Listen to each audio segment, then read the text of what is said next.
pour les élèves, voilà, je me répète, mais pour les établissements accueillants des stagiaires, pour les aides-soignants, les cadres de santé, les directeurs d'établissement, que ce soit IFAS ou ceux qui accueillent les référents de stage. J'aimerais vous poser une question parce que ça fait pas mal d'années que je suis des élèves et honnêtement, je me suis toujours dit, Héloïse, est-ce que tu tentes à faire cette vidéo? Tu ne veux pas attiser la haine, mais en même temps, c'est bon quoi. Je sais pas. Vous savez que chaque année, dans certains lieux de stage, heureusement pas tous parce que sinon ce serait une catastrophe, il y a des stages des établissements accueillants qui ne prennent pas à cœur leur rôle de tutorat, qui utilisent des élèves à faire un service pour être bien notés. Donc il y a un chantage affectif très, très poignant. Il y a des établissements, vous le savez très bien, parce qu'ils ont été signalés, qui maltraitent les stagiaires. Mais pourquoi vous ne faites rien? Alors peut-être que je vais mettre en colère plus d'un là.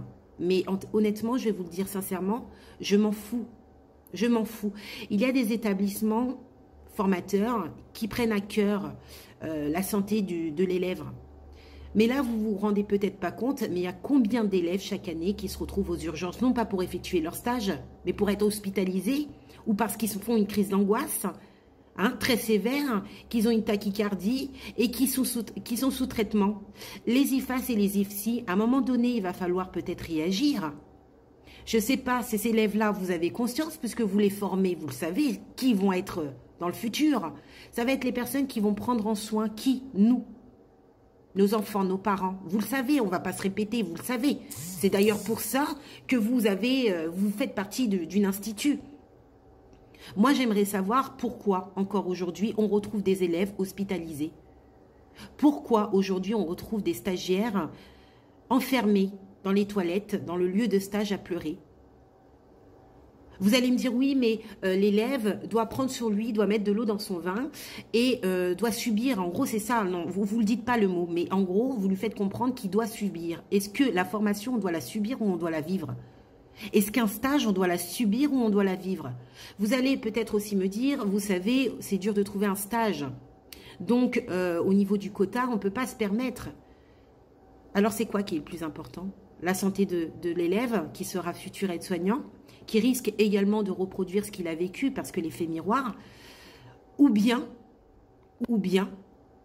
de laisser cet élève au charbon alors que vous savez pertinemment que l'établissement qui accueille, cet établissement qui accueille, n'est pas un établissement qui est bon pour l'élève, au détriment de perdre une place ou deux chaque année.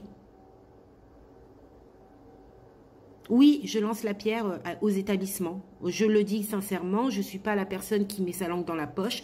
À un moment donné, ça fait plusieurs années que je voulais faire cette vidéo, mais il est temps pour moi de la faire. Je sais que beaucoup de directeurs d'établissement, beaucoup d'IFAS, beaucoup d'enseignants formateurs me regardent. Eh bien, vous allez m'écouter, puisque je pense que cette question fait partie de beaucoup de personnes qui attendent une réponse. Donc, quelle est la réponse à ça ? Mis à part, oui, vous savez qu'on n'a pas beaucoup de place en stage, l'élève doit subir. Non, vous avez quoi comme réponse à cette question? Est-ce que vous faites cours aux élèves concernant la maltraitance, module 2, alors que celui-ci, certains, vivent de la maltraitance, subissent de la maltraitance, et vous lui faites comprendre qu'il faut tenir bon, alors que son stage a un impact sur sa santé.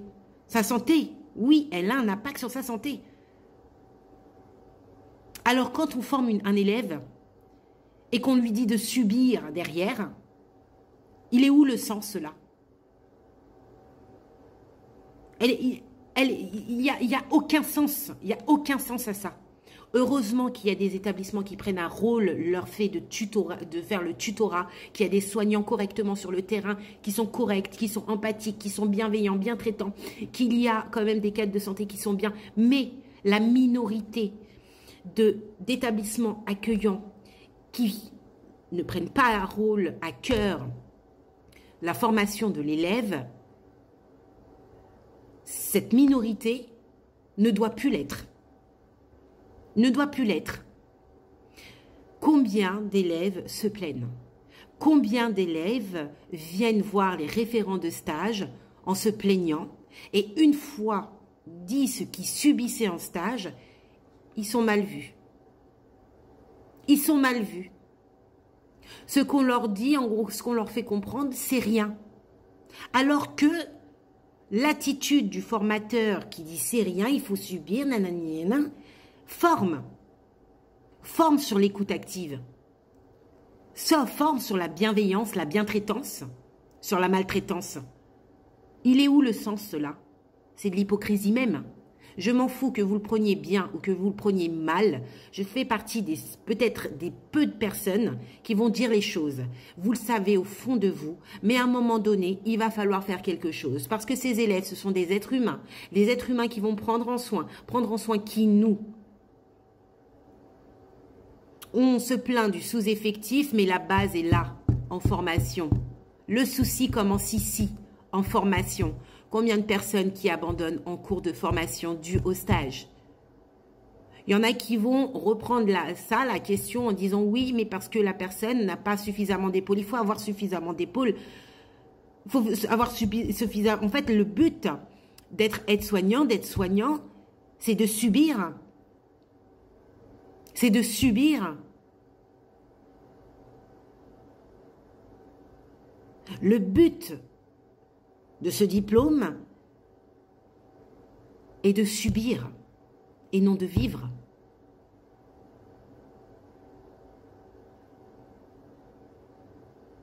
Moi, la question, elle est là. Je sais qu'il y a des directeurs de santé. Je sais qu'il y a des formateurs. Je sais qu'il y a des établissements, IFAS, IFSI, des personnes, des directions qui me regardent. Je vous pose la question comme beaucoup aimeraient avoir la réponse. Pourquoi certains élèves, aides-soignants ou en IFSI, doivent subir leur stage, la maltraitance? Pourquoi vous ne faites pas suffisamment d'actions pour protéger l'élève? Pourquoi? Voilà, c'était ça la vidéo, c'était la question. Je ne généralise pas. Mais au bout d'un moment, ça va. Ça fait plusieurs élèves qui m'appellent chaque année en pleurs.